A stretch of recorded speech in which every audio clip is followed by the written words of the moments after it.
அனைவருக்கும் வணக்கம். பாலவராகி அம்மனுடைய கோவிலில் இன்றைக்கி இருக்கோம். பாலவராகி அம்மன் கோவிலில் அம்பாள் நாகயோகினி, உத்தண்டகாளி, அகத்தியரையா, அதுக்கு அடுத்தது ஓம்கார கணபதி. உத்தண்டகாளி எட்டி மரத்தில் செஞ்சிட்ருக்காங்க. ஓம்கார கணபதி வன்னி மரத்தில் செஞ்சிட்ருக்கோம். இப்போ 2 சிலையை வரப்போகுது புதுசாக பீடத்துக்கு. இப்போ பீடத்துக்கு வரணும், நம்ம கோவிலுக்கு வரணும்னா என்னென்ன கண்டிஷன் அப்படின்னு சொல்லி திரு ஆனந்த கௌசி அவர்கள் கேட்டிருந்தார். அதை பற்றி நான் தெளிவான விளக்கங்கள் எல்லாமே அவர்கிட்ட கொடுத்தேன். அவர் ரொம்ப சந்தோஷப்பட்டார். நாங்கள் சொன்ன விளக்கம் எல்லாமே அவர் கேட்டுட்டு ரொம்ப சந்தோஷப்பட்டார்.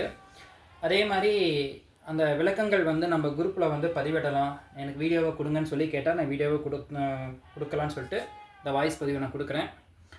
என்ன விஷயம் அப்படின்னா, எங்கள் பாலவராகி அம்மன் கோவிலுக்கு நீங்கள் வரணும் அப்படின்னா அசைவம் சாப்பிட்டா 5 நாள் தான் கணக்கு. அசைவம் சாப்பிட்டீங்க அப்படின்னு சொன்னால் 5 நாள் கழிச்சு தான் வரணும். அசைவம் சாப்பிட்டா அடுத்த நாள் வர்றது அதெல்லாம் வேண்டாம், சரிங்களா? ஏன்னா இங்கே 121 ஸ்ரீ சக்கரம் பிரதிஷ்டை பண்ணப்பட்டிருக்கு. ரெண்டாவது குறிப்பாக இந்த ஒரு அம்மனுக்கு தான் இவ்வளோ கண்டிஷன்.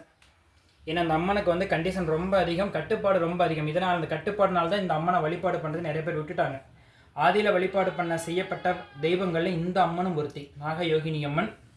இன்றைக்கி அது வழிபாடு தமிழகத்தில் முற்றிலும் மறைஞ்சு போயிடுச்சு. அந்த மாதிரி தவ்வை, மூதேவினா நிறைய பேர் தவறான நினச்சிட்டு இருக்கிறீங்க. மூதேவிலாம் தவறான விஷயமே கிடையாது.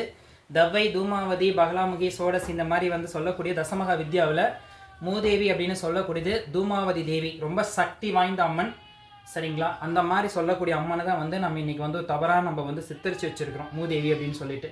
மூதேவிங்கிறது ஒரு மிகப்பெரிய சக்தி வாய்ந்த அம்மன் தான் தவ்வை. ஆதி தமிழன் வழிபாடு செய்யப்பட்ட தெய்வங்களில் தவ்வை தேவியும் ஒருத்தி.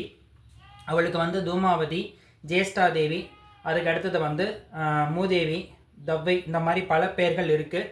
அந்த மாதிரி சில விஷயங்கள் நம்ம பீடத்தில் உள்ளே புகுத்தி வச்சுருக்கிறோம். அதே மாதிரி வீட்டில் அப்பா இறந்துட்டாங்க, அம்மா இறந்துட்டாங்க, பாட்டி இறந்துட்டாங்க, 1 வருஷம் தீட்டு நாங்கள் கோயில் பக்கமே போகக்கூடாது அப்படின்னு சொல்லி நிறைய பேர் சொல்கிறீங்க. ஆனால் எங்கள் கோயிலில் ஒரு விஷயம் என்னென்னா, இறந்துட்டாங்க அப்படின்னு சொன்னால் 5 நாள் தான் கணக்கு. இறந்துட்டாங்க அப்படின்னா அந்த நீங்கள் காரியமெல்லாம் முடிச்சு 5 நாள், அதுக்கு 5 நாள் முடிஞ்சதுன்னா நீங்கள் ஆட்டோமேட்டிக்காக நீங்கள் கோயிலுக்கு வந்துகிட்டே இருக்கலாம், சரிங்களா? சாமி தீட்டு எப்படி நாங்கள் கோயிலுக்கு வரட்டும்னு நீங்கள் கேட்குறலாம், ரைட்டு, சரிங்களா? அப்பா இறந்துட்டாங்க தீட்டுன்னு சொல்கிறாங்களே, எப்படி நாங்கள் கோயிலுக்கு வர்றது அப்படின்னு நீங்கள் கேட்குறீங்க. சரி, இப்போ ஒரு உயிராகப்பட்டது எங்கே இருந்து வருதுன்னு பார்த்தீங்கன்னா இறைவன்ட்டு தான் வருது. இறைவன்ட்டு வர உயிர் திரும்ப இறைவன்ட்டு தான் போகுது. அப்படிங்கிற பொழுது இறைவன்ட்டு வர உயிர் புனிதமாகிற பொழுது அதுவே உயிர், அந்த உயிர் இறைவன்ட்டு திரும்ப போகிற பொழுது எப்படி தீட்டாக மாறும்? ஒரு இறைவன்ட்டு உயிர் வருது, அதை ஒரு குழந்தை பிறப்புன்னு சொல்லி நாம் என்ன செய்கிறோம், கொண்டாடுறோம். அதுவே இறந்துட்டாங்க, அந்த உயிராகப்பட்டு திரும்ப இறைவன்கிட்ட போய் சேருகிற பொழுது தீட்டுன்னு சொல்லி ஏன் இறைவனை ஒதுக்கி வைக்கிறீங்க? அதனால் அது ஒதுக்கி வைக்கக்கூடாது. முதல்ல நீங்களே அங்கே என்ன பண்ணுறீங்க, செத்தவங்களை தெய்வம் மாற்றி வச்சிடுறீங்க. தேங்காய் பழம் உடச்சி அந்த ஆளுக்கு கை கட்டு வாங்கிட்டு எல்லாமே கட்டி நெத்தியில் 1 ரூபா காசு வச்சு மாலை மரியாதை எல்லாமே போட்டு அதுக்கு அடுத்தது பூந்தேர்லாம் கட்டி இந்த மாதிரி நிறைய விஷயம்லாம் பண்ணுறீங்க. கடைசி என்ன பண்ணுறீங்க, ஒரு போஸ்ட் அடிக்கிறீங்க, சிவலோக பதவி அடைந்தார், வைகுண்ட பதவி அடைந்தார், இறைவன் திருவடியை சேர்ந்தார்னு எல்லாமே நீங்களே எக்ஸ்ட்ரா தெய்வலோக பதவி அடைந்தார்னு சொல்லி நீங்களாவே எல்லாமே கொடுத்துட்றீங்க. அப்போ இதில் எங்கே தீட்டுங்கிறது எங்கே இருக்குது? தீட்டுங்கிறதே ஒன்றுமே கிடையாது. தீட்டு அப்படிங்கிறது உண்மையான விஷயம் என்னென்னா, நம்ம மனசில் இருக்கக்கூடிய காமம், குரோதம், மதம், ஆச்சரியம், லோபம், இதுதான் தீட்டு. இதை தான் சித்தர்கள் ஒதுக்கி வைக்க சொன்னாங்க. மற்றபடி இறந்துட்டா கோயிலுக்கு போகக்கூடாதுன்னு எந்த வேதத்துலையும் சொல்லப்படலை, எந்த சித்தர் பெருமக்களும் சொல்லப்படலை, சரிங்களா? அதனால் நீங்கள் இறந்துட்டாங்கன்னா 5 நாள் கழிச்சு நீங்கள் கோயிலுக்கு போகலாம். இதை ஒரு காரணம் காட்டி நான் தெய்வத்தை பார்க்கக்கூடாது நீங்கள் ஒதுக்கிச்சுன்னா அதை விட பெரிய முட்டாள்தனம் வேறு எதுவுமே கிடையாது. இன்னும் குலதெய்வத்து கோயிலெலாம் போகக்கூடாதுன்னு சொல்லுவாங்க. அது ரொம்ப ரொம்ப தவறான விஷயம். அப்பா இறந்துட்டாங்க, அம்மா இறந்துட்டாங்கன்னா முதல்ல குலதெய்வத்து கோயிலில் போய் சாமி கும்பிடணும். இறந்தவருடைய ஆத்மா சாந்தி அடையணும், அவர் இறந்தவருக்கு நல்ல முக்தியும் மோட்சமும் கிடைக்கணும்னு சொல்லி ஃபஸ்ட்டு குலதெய்வத்தை தான் போய் ஃபஸ்ட்டு நம்ம முறையிட்டு கும்பிட்டுட்டு வரணும். ஆனால் குலதெய்வத்து கோயிலுக்கு நம்ம போகிறது மறந்துடுறோம்.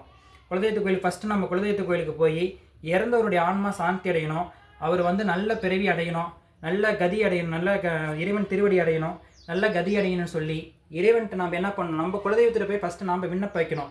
அதுக்கப்புறம் தான் மற்ற தெய்வங்கள்ட்ட நம்ம போய் விண்ணப்ப வைக்கணும். ஆனால் நிறைய பேர் செய்கிறதே கிடையாது. முதல்ல கோயிலுக்கே போகிறது கிடையாது. கேட்டால் தீட்டு, 3 மாதம் தீட்டு, 6 மாதம் தீட்டு, 1 வருஷம் தீட்டு அப்படின்னு நிறைய பேர் அதை புறக்கணிக்கிறீங்க. ஃபஸ்ட்டு அந்த விஷயத்தை மாற்றுங்க, சரிங்களா?